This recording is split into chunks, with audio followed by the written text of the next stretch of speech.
Well, one thing that does make a scientist is a bag of evidence. This is evidence, and that's what we're going to talk about today. So, where did the towers go? We assume where they went. But did anyone ever stop to think about that question? One thing about evidence is that it's there, it's truth. The evidence is always the truth. Assumptions are where you get off track. So let's start. Once upon a time there were two buildings, two towers, and then they went away. Well, a third tower and a fourth tower. This is all that was left. This is just that yellow corner of that building. And all that was left. To remind you what was there beforehand, and here's just that little corner is all that was left. This is the dawn of a new age.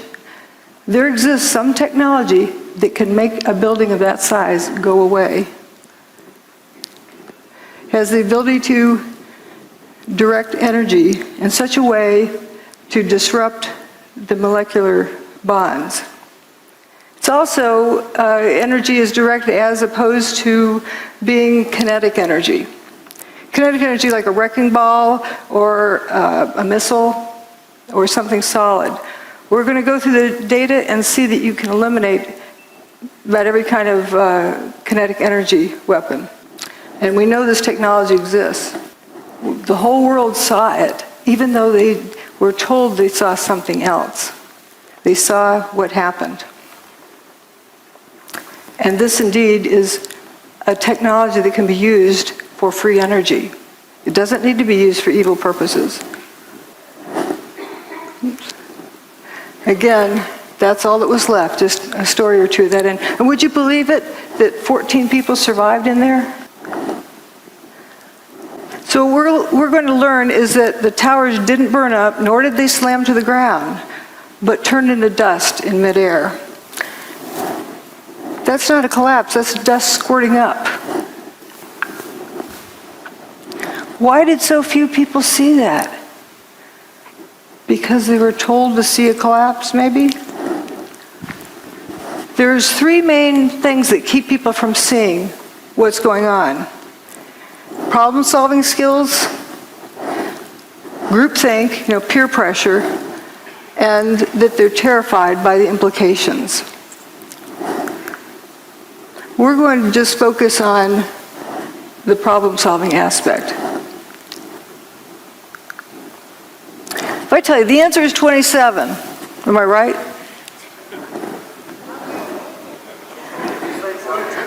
Well, what's the question? What's the problem I'm solving?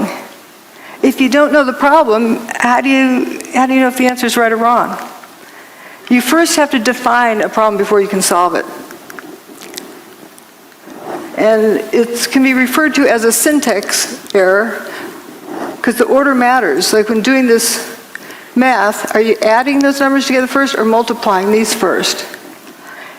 You'll end up with a different answer depending on how you group them. The same thing with crime solving or with problem solving. The order matters.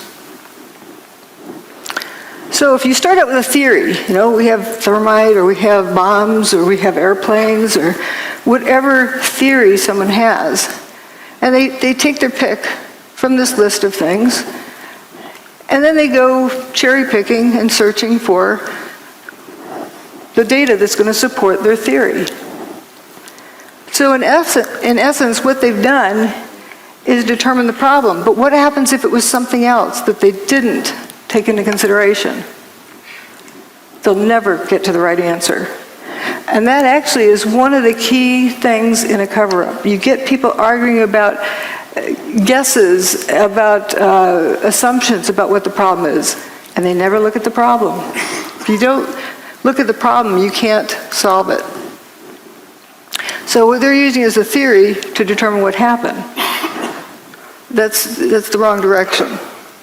We have to start out with what happened. You collect data, And the data always tells you what happened. And from that, you determine how it happened. But only after you first establish what happened can you determine how it happened. If you don't know what it is, you can't determine how it happened.